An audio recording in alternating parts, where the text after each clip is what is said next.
On my mother, your childhood wasn't on nothing if you wasn't at these steps.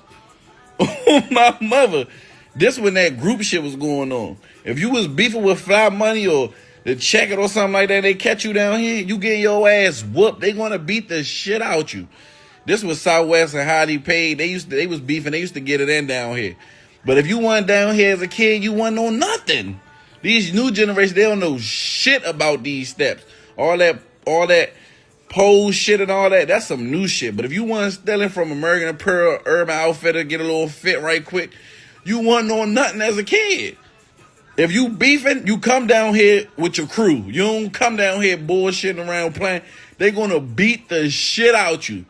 Especially at that motherfucking elevator across the street. You know how that junk, as soon as that junk open, it just get lit as shit. You be, damn, who the fuck is all them niggas? My mother, you gonna get your ass whooped down here. Oh my